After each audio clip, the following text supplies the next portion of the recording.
Sunday bites and tidbits.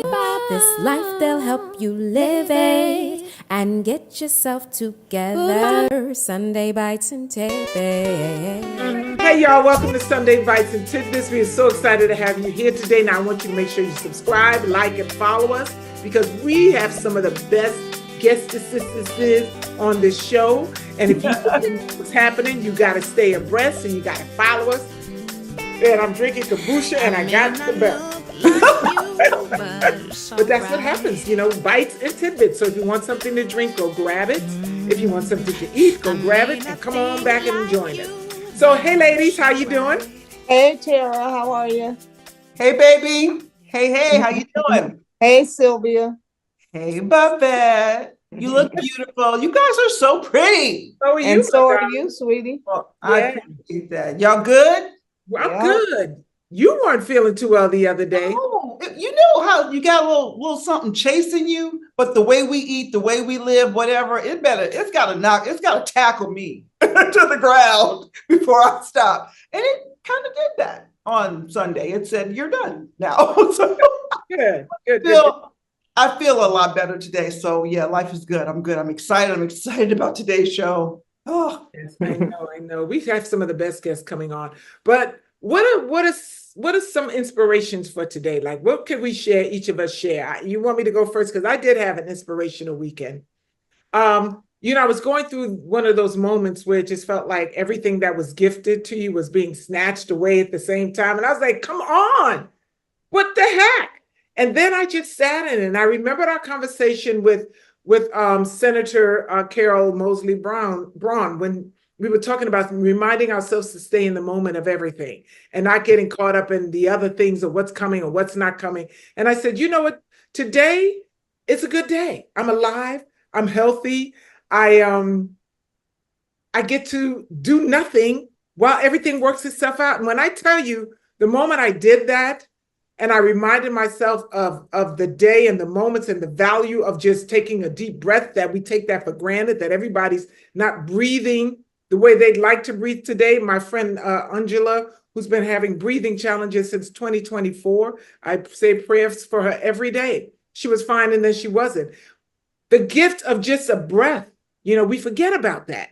We take it for granted. So I said, you know what? Take a deep breath. And go on back and do the moment. So the moment was, I'm going to watch some judge shows. And then I'm going to go watch Family Affair. And then I'm going to go watch all the old movies. And that was my day. So, and then it just shifted my consciousness. And then I got like 2 jobs in right immediately from nowhere. So nice. It's about the shift. It's about the staying in the momento, people, the moment. Oh.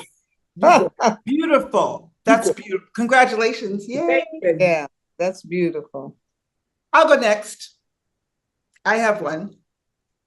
Mine is short, but it's about intention. There's someone in my life who's really important to me.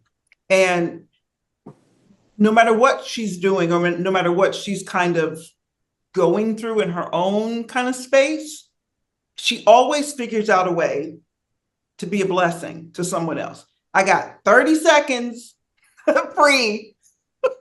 I'll go, how can I help you? Oh, I found out about this thing, or that's just what she does. And I was reminded of that yet again today when we were talking earlier.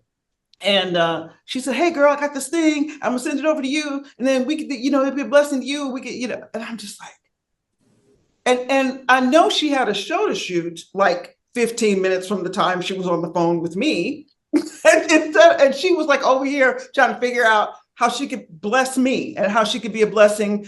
And I'm just like, she blows my mind. I've known her since I was 16 years old, and she blows me. It's just clicking. What are we talking about? Debbie Bennett Smith. Oh, that's so sweet. That actually happened today, Babette. She hit me up right before we got her. Hey, girl, I got this thing. I'm gonna send it over to you. And I'm like, don't we have a show? And she's like, I'm inspired. I'm inspired by it.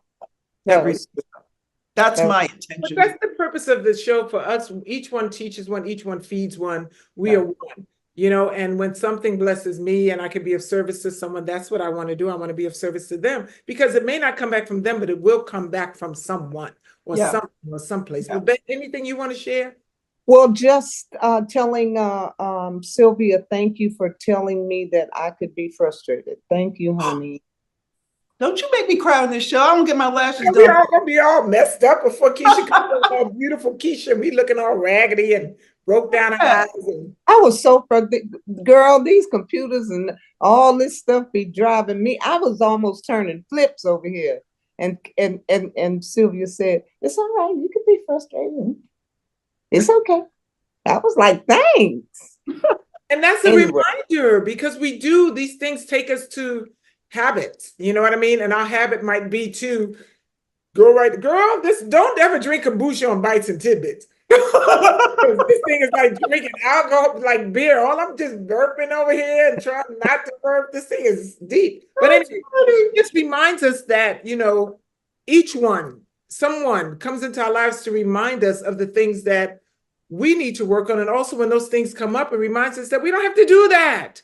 We don't have to do that.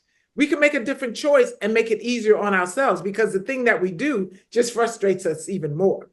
But we don't have no frustrations today because we have a wonderful person on our show. And Excited about talking to her. Girl. I She's know. so beautiful. Well, we set our intentions. My intention today is to stay in the moment again. What's your intention, Sylvia? My intention is to stay mindful of opportunities to be a blessing. Babette? Continue to love. Oh, Especially loving Babette. yes. Well, now that we've set our intentions, we'd love to bring in our guest because she's waiting patiently on the sidelines. It is a pleasure for me to introduce this woman. She's incredibly talented and she is drop stunningly beautiful. Yeah. But her heart is so much more beautiful than her beautiful face. It's not even, they tell you, don't meet your heroes or don't meet people that you kind of look up to or people that you admire because in person she's so far exceeded anything I imagined that she would be when we met that it's mind-blowing. She has such a kind heart.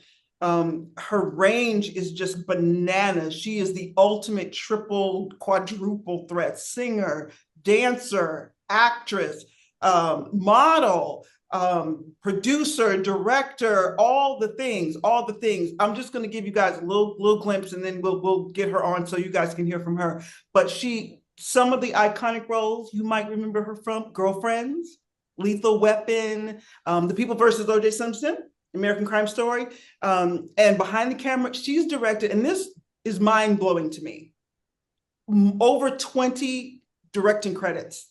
And most people know her as an actress, but she is just a bananas director, and she's directed Black Lightning, Bel Air, All American Homecoming, Our Kind of People. I mean, the list just goes on. And as I said, she's a singer, actor, dance. She's all the things. And I got a chance to experience her love and her light when we worked on the Project Spring Breakthrough, and she put her foot in the role of Monica Rollins. On set, she was kind to everyone, from the PAs who got the coffee to the EP to me, creative producer, the director. She was the same kind, generous, amazing person to everyone. So before we bring her out, let's take a look at some of her work. Who is she?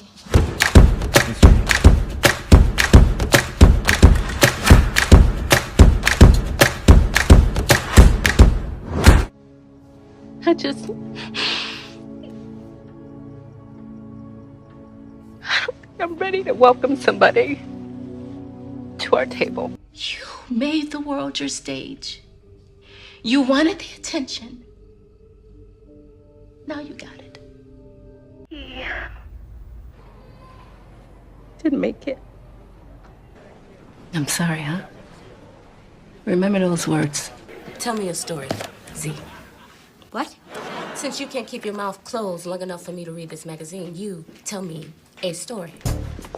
I got a few, that's what he said. Yeah. Hell to the no. Please join me in welcoming my friend and sister, the one and only Keesha Sharp.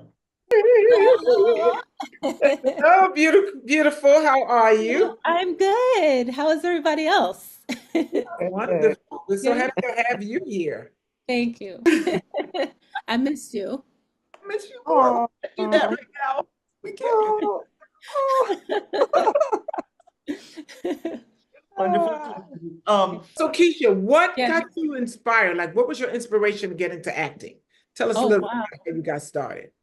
Oh man, I've been doing it for so long. In grammar school, I was doing theater. I loved Diana Ross. I loved Barbara Streisand. All of those were like what I wanted to at the time as a young little girl, that was doing something completely different than anyone else in my family. I was an odd one because I loved things that everybody else didn't love in my family. And so I would tape. I had a little, back in the day, tape recorder, and I would tape just to say Yentl was on, Barbara Streisand's Yentl.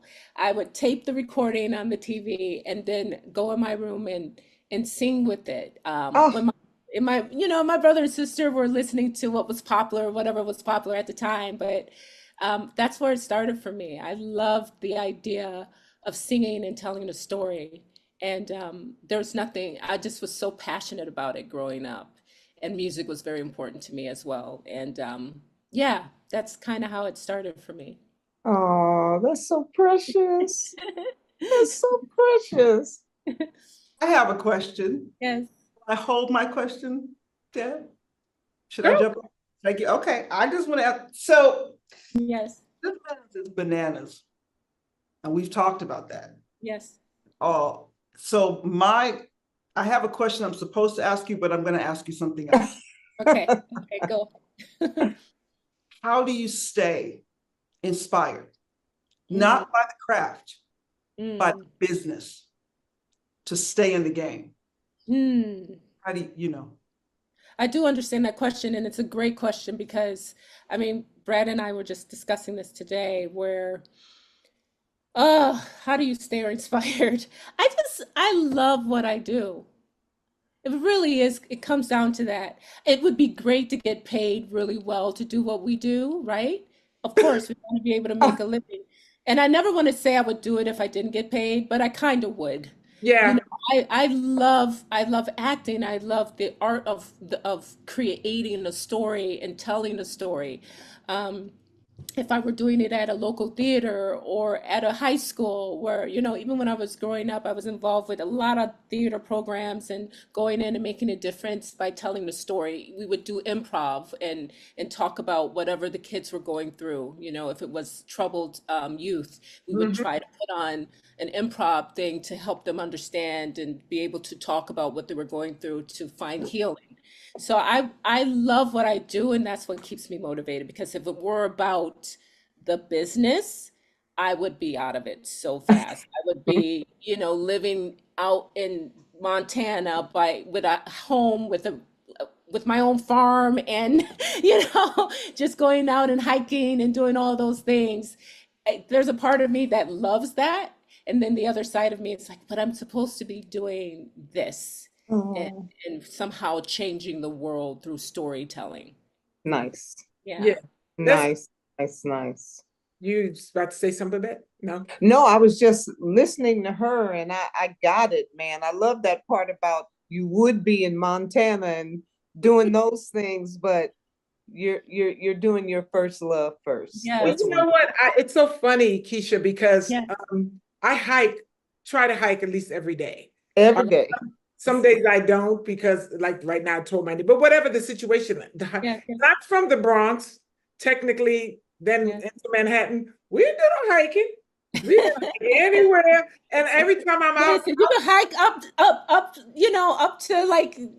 23rd Street from Brooklyn. You could hike. yeah, and that because it's funny, because that's where I moved to from the Bronx was 23rd Street, right That's over funny. there. And Second Avenue would say that. But when I go out now and I do the hikes and I go out with, I don't know if you know Tico Wells, but I go out with Tico, that's my hiking buddy. And we hike all the time, but it's a very spiritually aligning place to be. It helps me to stay centered in this madness of a business that we chose to be a part of. So when you say the balance, would I be in Colorado? I don't know if I could be in Colorado someplace because I don't know how long I would last. Having the nice balance to be able to go out and do the hikes help a lot personally, Yeah. I can relate to that because there's a part of me that says, well, maybe I'll spend half my life out, in Montana, Colorado, and I have some towns that I really love that we go to every Christmas and sometime during the spring. That very small town, progressive. We got to be progressive. Where I like to do outdoor activities. I love the outdoors and I love hiking. I love water sports, any kind of thing like that. But I understand that I need that, but I also understand that you have to follow your passion. You have to, because then the outdoor hiking might not be as enjoyable if you weren't fulfilling the other side of who we are, because we're not just one dimensional. We have a lot of dimensions as human beings and as women. And so you have to find, how do you fill up all of those parts of yourself? Yes. For me, I'm sort of navigating that space right now because I live in Arkansas. Yeah. But fortunately, we are in a time in the world, because I've lived in LA, I've lived in New York, I've lived in Chicago, I lived in all the places that you need to be for our business. But we live in a time now where I can live in Fort Smith, Arkansas. Yep. I can jump on a Zoom, or I can get on a plane, or I can do whatever I need to do. And that's a really blessed time for me because I get to keep my head clear. Yeah. You know what I mean? And I get to breathe this really clean air and I get to just do all of that. But at the same time, when I'm in pumpkin mode, I can jump in that, and just be wherever I need to be to still do the work, because that'll never not be right. It'll just never not be. And so I appreciate that. That's a really awesome way of framing that, it really is. All I'm doing is staring at her, so it's just probably looking like I'm yeah, because turn a little bit the other way that we sent you. Yeah, because right now you're gonna say, why don't you tell me better? No, but better. You said turn center up for me. Yeah, that's where you need to be. Whatever you're doing right now, and just stare at myself. Yeah. No, it's not where your eyes are looking, it's your body was turned. Well, the eye line is better this way too, though. The head was turned. So you look like you're the only one looking over there, somebody coming in your house. So I didn't want to, okay, so we're good to go.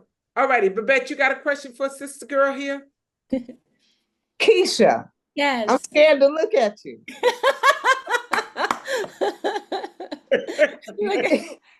You just seem so positive. It's like, it's just, I guess, just such a source of positivity, and it's like it's evident in your work and everything that you do. And Jesus Christ, that big ass smile.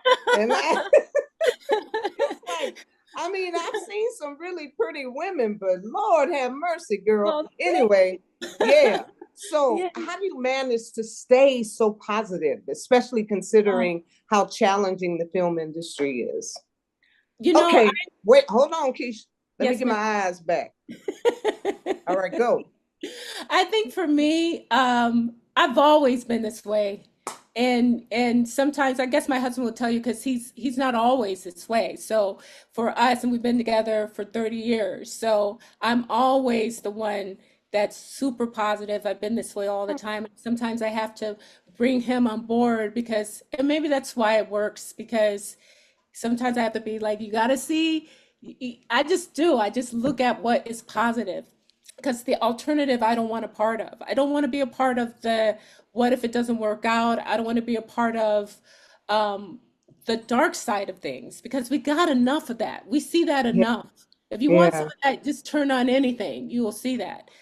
For me, it's just so important to look on the positive side of things, because it feeds your soul, it feeds other people.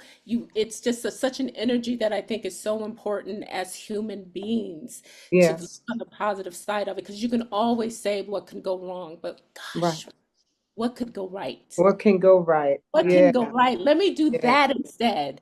And I sometimes I love it. have this thought where, you know how as human beings we can be bogged down on how many things can go wrong. And sometimes whether or not we can create that because we are manifesting something not positive. And I Mhm. always think, gosh, what if you put all of that energy into what can go right? Right. Imagine, then your life will totally change. The manifestation of what what God says, right? God says, fix your heart on things, that's basically on positive things. And Oh, if you can really feel the difference when you do that, your heart changes, your mind changes, the things that come to you change. Um, I don't know. I just feel like I don't want it any other way. that's Yeah. beautiful. It's That's beautiful. beautiful. And it's Yeah. also a testament to doing that work, because it's very easy to fall prey to the other thing because we're so Yes. conditioned. Like you said, you turn on the news, wherever Yeah. we go, it's always something negative, and it's very, very hard sometimes to move away from that stuff because you call a friend, she got some problems, you call Yes. somebody's got some problems. And I have gotten to the place now where like my hikes are very sacred. You can't come on Mm. my hike because friends are like, I want to join you. And I go, no, because you are going to want to talk about something is wrong with you the whole trip, and you're going to ruin the vibe. This is about positivity. This is about uplifting. This is about me Yeah. setting the intention for the rest of my day. So I Yes. be very picky now, even about the people I let in my circle, in my life, Yeah, because Yes. that's you important. know, and I always tell people it's very important that even when you answer your phone, you set your own intention, because the person who's calling you, they already had you, they don't know what their intention is. And if Yes. you don't have set your intention, like, I have a friend, well, a person who Yes. calls and there's always something wrong. And I know if Yes. he calls, there's going to be something wrong. So instead of me just picking up the phone and going right into the conversation, I have to set an intention. Okay, the moment I hear this, I do that. The moment she does, I Yes. got to call you back until I am equally aligned with myself and me, the two people, the cuckoo person and the strong person are aligned Yes. where the strong person's running the show. And then when I get on the phone with her, I no longer fall prey to wherever she wants me to go. You need to be the strong person when you talk to that person. So if I feel a negative energy that I have, I'll start humming. I'll Mm-hmm. start humming. I will start humming, and right after that hum, I don't even remember. Maybe it's perimenopause too, because I was like, I don't even know what I was thinking. I don't. But it was not important because we're human, especially during this hormones, because we have to be honest about hormones, where sometimes the chemistry, it's not even what you intend for it to be. Our bodies are what they are, and so sometimes the chemistry, because our hormones are all over the place, especially if you're going to perimenopause, menopause, and beyond. And even if you're not, we still have hormones where you can recognize that and say, oh, that's not how I'm feeling, something's chemically off, let me fix that. Maybe it's something I'm Mm, eating, maybe I didn't have enough of this today, or whatever, because that is a real thing for women, even for men, but especially for us, where you can be in a hormonal place that's not really how you feel, it's the hormone that's off, and so we have to be conscious of that as well. Yeah. beautiful. Yeah. One of the, Beautiful. sorry, Babette, go ahead. No, I was just, you guys hear me going beautiful because I'm thinking about, especially when she said, she's always the positive one. And even sometimes she has to bring her husband along with her. And Yeah. I'm just thinking about me and my old husband. And sometimes, and sometimes I look. So thank you, Keisha, because next time when he start dragging me down, I'll be like, Keisha said, I'm supposed to pull you up. So I'm telling you, he'll tell you, I'm like that all the time. I'm like, no, no, no, no, we're not doing that. Nope. I love it. Let's go positive. Let's go positive. He starts, especially with what's happening today in our world. I understand it because there's a conversation sometimes that needs to happen. But can we Right. talk about it in a positive way? Uh, Like, there's nothing we can do about certain things right. out of our control. You Yeah. being angry, how is that changing anything? How is it Right. changing anything? It's Keisha, not. Sometimes I mean I'm listening because I'm laughing inside because we've had this conversation Yes. about these lovely men that we're married to. And Mitchell will tell you, I mean, and he and Brad have even talked about it before, that y'all already know who I am. Y'all already know what I bring, and I've always been this way. I've always been this way, and that's, I think, one of the things that attracted us to each other in the midst of some insanity. One of the things that attracted us to each other was I could see her light. I could feel her light. I could feel her light on the phone before we actually met in person. Wow. Navigating some really weird waters, right? And it's kind of like when it's who you are. He's gotten to the point now where he'll tell me, he'll say it in his little kid voice. He'll say, "Don't dim your lights, Ibba. Don't dim your lights," because sometimes you do feel the weight of feeling like you're carrying the positive mantle or the mantle of carrying basically the light. That's why kindness is so important to me, because one of the reasons, because the chemicals that are activated from the science of kindness address the hormones. They address the chemicals, the dopamine, the oxytocin, the endorphins, all of that. That can happen by observing an act of kindness, even if you're not the one doing it. Yes. Right? It changes the chemistry. Changes the chemistry. That's right. A smile changes the chemistry.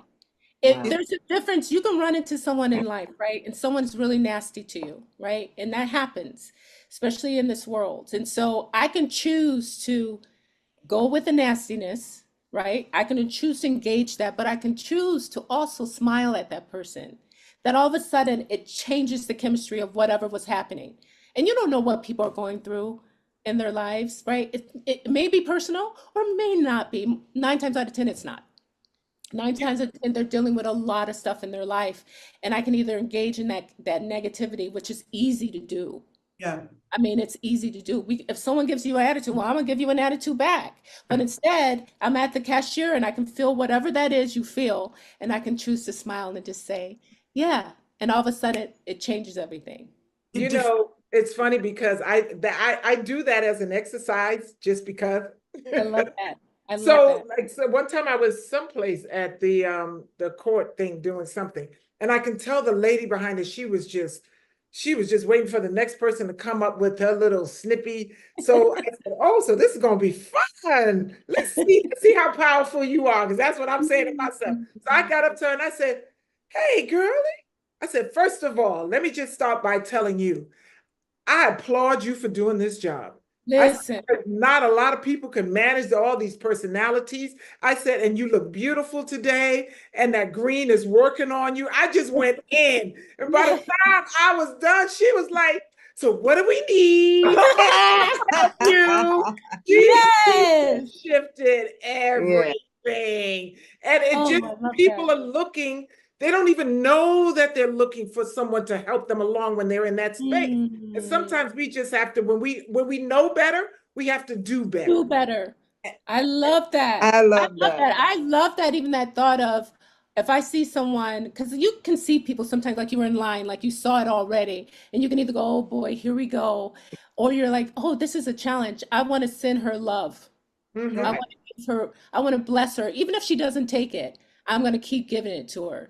And I'll walk away knowing I did my best, even if, because sometimes that person may be so hard that they don't take that joy or love that you're sending, but you know that you did your best to try to do that. I love that. Yeah. I love that. You know I what's want to jump into Sorry, something. go ahead.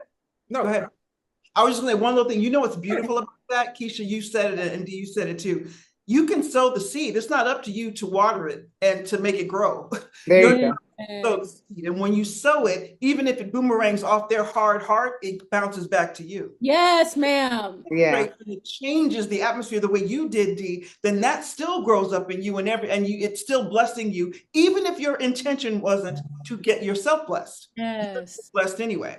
Yes, I love that. It's a beautiful thing that God created. Yeah, I love it. So I want to change the narrative a little bit, not the narrative, the story a little bit, and I want to move into being moms Yes. trying to run a business, especially in the entertainment industry. Also, being mothers of son, Babette has a grandson, so she can relate. But we all have sons. You have a son, right, Keisha? Yes. Okay. Yeah. So I want to talk a little bit about having navigated the business or any business, being a mom, how Yeah. we do that, and then this the tone of this world raising sons and Mm. sons of any color that's not just straight up Caucasian. Yes. Yes. Uh, Where like how because I'm just gonna say so many people I know who've put motherhood, who wanted to have kids, put it on hold, yeah. thinking, waiting for the big thing to happen, the it thing, that the Perfect. career changer that's going to make Perfect me thing. famous. Mhm. Yeah. And then they find that, well, that didn't happen. And now I'm 45 and now I can't have kids. And I Oh, kind of wasted that time. Yeah. What was your transition into I'm living my life, my motherhood, all of that stuff? Well, for me, it's funny because well, I'll just say I always had hormonal issues growing up, like since puberty, right? So I was told that I might not be able to have kids, that it might be very difficult.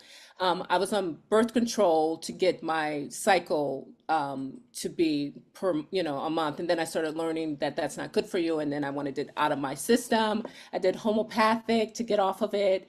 And then that's how I got pregnant. I wasn't trying. We got oh, pregnant just wow. we took like 5 tests because I couldn't believe it. I was like, and I wasn't ready because it wasn't something we had even discussed. It just happened. I was, I don't know, 31. And I didn't know I was okay if I didn't. I thought I was okay if I didn't have children because if it wasn't in the cards, it wasn't in the cards, and that would be just what it is. So when we got pregnant, it was my life changed completely. It was all about him. So about my body and making sure everything, taking homeopathic remedies, making sure he was going to come out and all the things. I turned into Mama Bear as soon as I found out we were pregnant. And then and I did a parent attachment. I wanted to be I wanted to have him naturally. That didn't end up happening. Um, but I had a doula. I had all the things. I wanted to feel what it felt like to have a baby. It didn't happen. If I had been, alive and had a baby a century ago, I would probably not be here. And neither would Solomon because it just would never dilate. It was just never going to happen. So I had a C-section. But having him changed everything. Everything was about him. You think like, what was I doing before I had Solomon? What were we doing? We always say how much time was wasted before we had our son. But I mean, I hate to say it was easy because I don't want to make parenthood sound like it doesn't have challenges, but he just was an easy kid, loving, and we were so loving to him.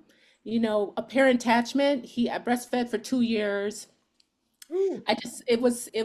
We were those parents. I was watching him every second. I never wanted him out of my sight.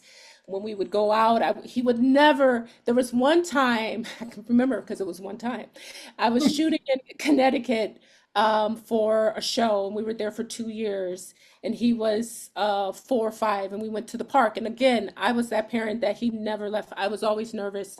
I was, probably a little not overbearing, but I was overprotective, and I'm okay with that. And so there was one time that he was out of my sight, and I ran up a slide and didn't realize it had I don't know if you know the slides, they have a little bar at the top, you know how, and I Mhm. didn't see it. My face, I thought I broke my nose. And even with the thought of breaking my nose, it didn't matter because I was looking for him. I love being a mom to a son, and even if I have a daughter, I'm sure it would have been just as beautiful, just different.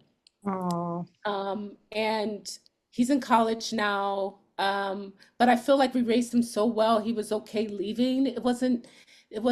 He's just a great kid. I love him, and I have to let go. And that's the hard part because he has a girlfriend, and sometimes it's beginning that stage where I hate to say they're more important, but it sometimes feels that way. Yeah. And I'm okay. I'm not okay with someone being more important than his mom, but I'm also understanding, just like we did as little girls.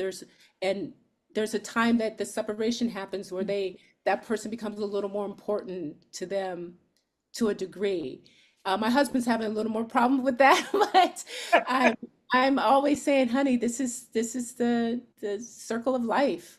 I know he loves us and he tells us that all the time, but your girlfriend or who you think you love becomes super more important um, forever or at this little stage in time. So yeah, I think I answered the question. I know I can Yeah, go yeah. long-winded. But I want to add, because I'm going to add in everyone in this as parents or grandparents with sons.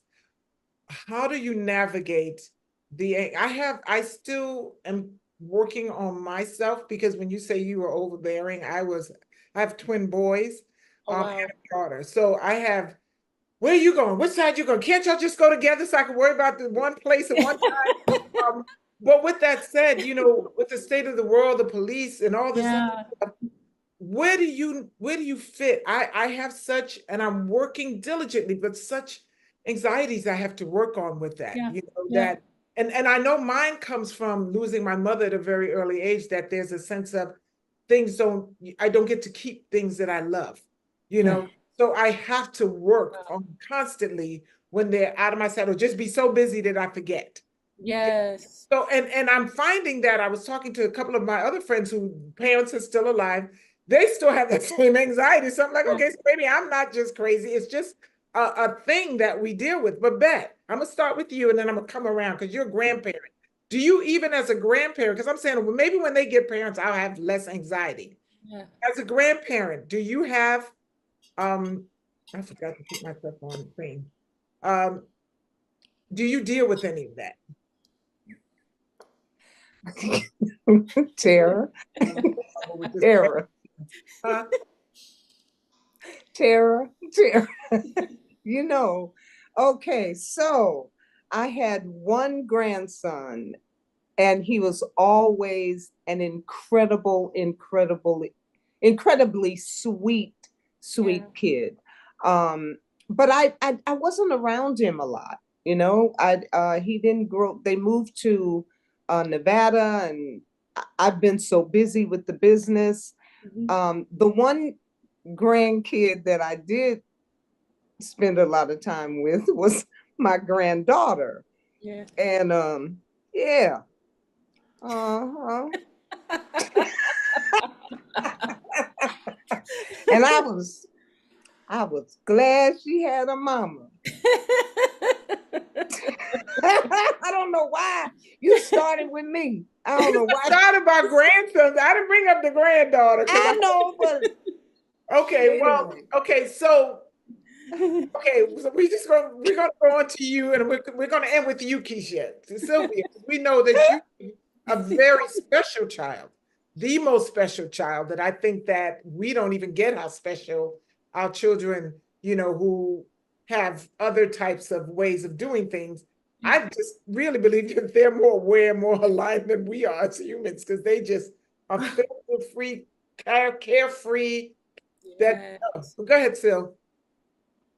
Well, I have a lot of thoughts about all this because I have a mixed kid who looks like a Black kid, who is also neurodivergent, Yep. autistic. He's not nonverbal. But I was also told that I would never have children.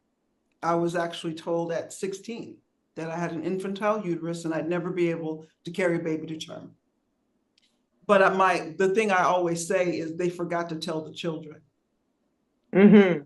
Decided to come here anyway. That's right.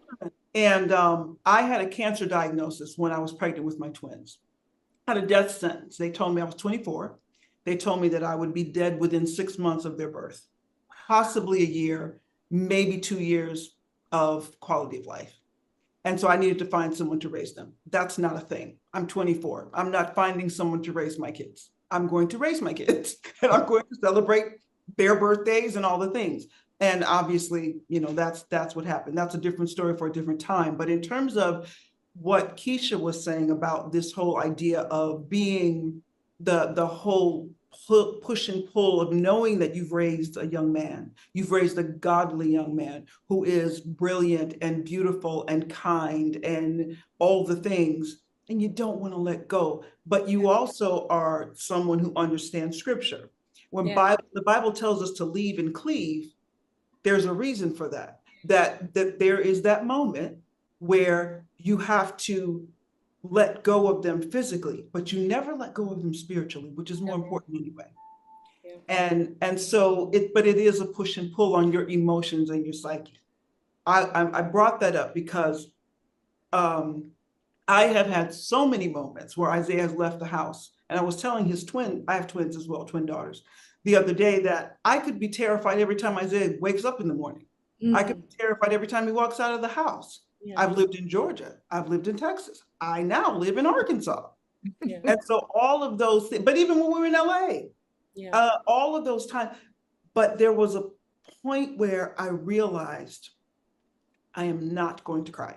I realized, I got a revelation of God gave him to me. He's not mine. He's on loan. Yeah. And it's my job. God said, you're going to be the one that's going to raise him. You guys are going to be the ones to mold and craft him. But I'm his father, just like I'm yours. And I love you more than you ever could. Wow. Beautiful. And what happened was that of course, you know, when something like that comes into your heart, you get a chance to test it right away. Yeah. So that same week, I get a call from his fourth grade teacher, and she's in tears because they can't find him. He's lost. He's been lost so long that they've actually called the parent. So I do what I do. Deb, you know, I centered myself and I was like, okay, Lord, show me where my child is. Show me where he is. And I started talking to him, which I later used as he got older and we had to activate finding him. But I was like, okay, I closed my eyes. I was like, where are you, Isaiah?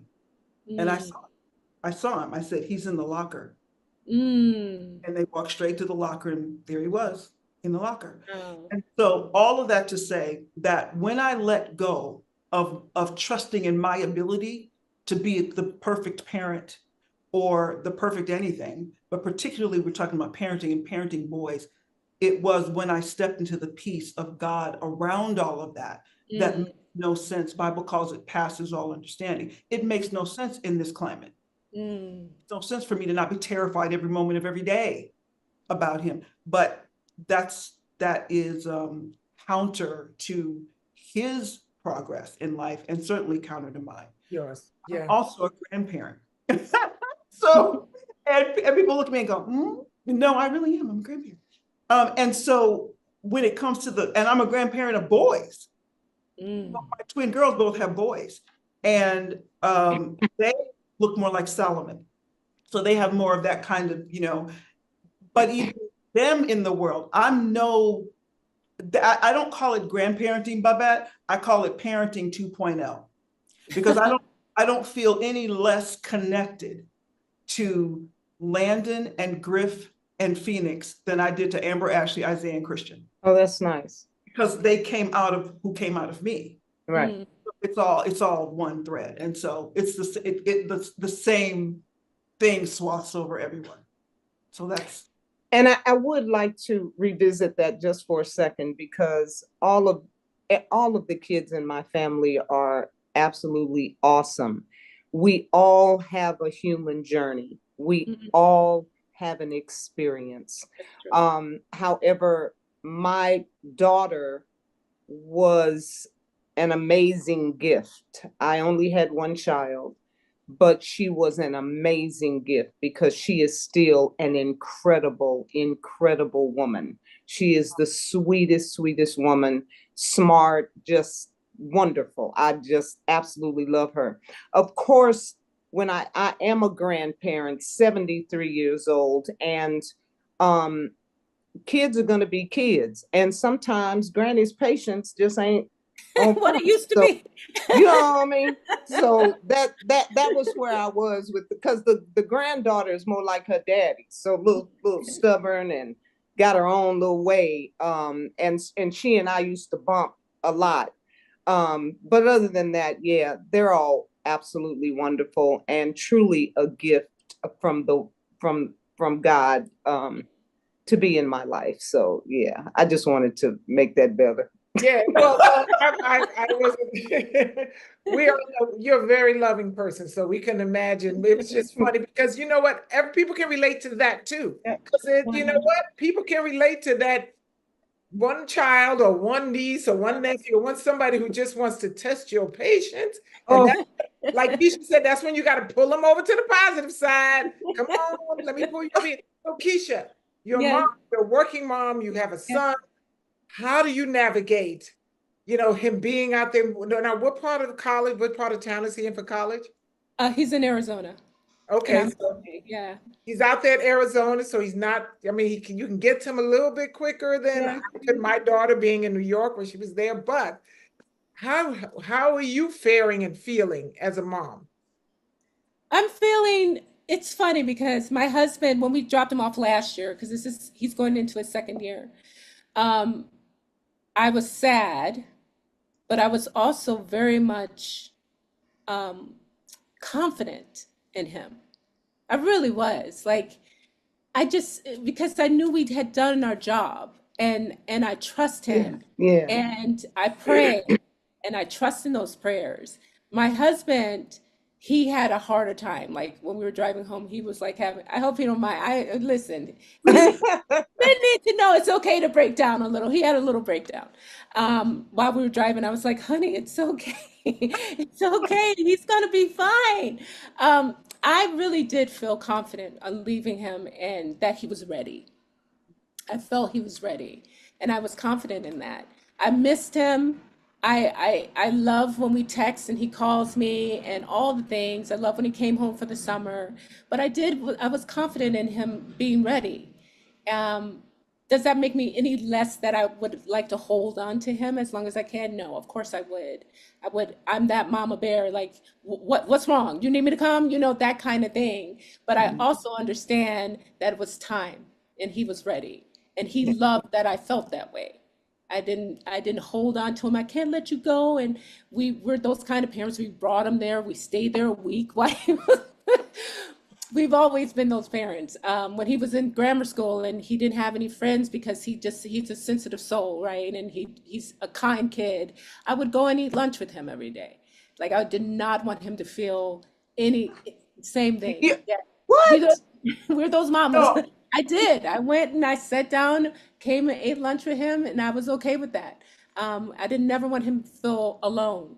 And I needed to do that. I did it. And so I felt okay leaving him because we raised them now. I feel like we All raised of you guys did that? All of you guys would go and have lunch and I, oh yeah. well, yeah, I mean, yeah, but when I've been vegan a long time, right? And the kids were not allowed to eat white flour and certain all kinds of things. So I would, oh my gosh, I'm that mom. Wow. I would call the school at the beginning of the year and find out when all the birthdays were. and I And if would bring cake for him. He would bring what he needed. I did the same thing, gluten-free, soy-free, all the things. No. he's I would not the weird kid, or they're not Amber I did Ashley's that. not the weird kid sitting there with no treat when everybody else gets to eat whatever everybody else Same is eating. thing. No, I That's what did. I had to do that too because my kids didn't eat meat. And when everybody had hot dogs, I would bring them at the time. They would do like the vegan dogs at the time. So I'd bring them in vegan dogs. And it backfired one time because at a party, the parents thought they ate hot dogs because they would always see them eating a hot dog. And and before I got there, they were just enjoying. They didn't know no different. They're just eating a hot dog. I said, "What are you eating?" Well, she gave me a hot dog. I said, "First of all, don't be giving my kid food unless you have." but you What happened, do. but But you Yeah. yeah. do these things because you know what that school experience can be like, Yeah, sure. especially the three of us. And you, obviously you, Babette, but when your children were little, you weren't on camera. We all were, Oh, you know. And do y'all remember times when a show would come out or an episode would air or a movie and all of a sudden your kids start getting treated differently at school or oh, people crazy? You know, for me, it was at school and at church. And I remember going up to the school, and on the one hand, they'd get a whole bunch of new friends, or all of a sudden their other friends will start acting funny. And it's different, I guess, if you grow up around kids who are in the business. But when we were in Texas, they weren't in that situation. I would just go and just show up, wouldn't even do anything. Just sit over there and just be. Mm-hmm. You know, wow. just just be around. And I think that it gave them, are my children codependent? Probably. I'm okay with that. Me too. You Yeah. know, I didn't. mean, you know, My daughter didn't have that luxury. I was going through a period where I was using chemicals, and when my daughter was in grade school, and I can literally remember taking, having having a taxi come and pick her up from school. I was going through something, so she didn't get that from me. You know what I'm saying? She didn't. And there are just some kids that are not as blessed as your kids were.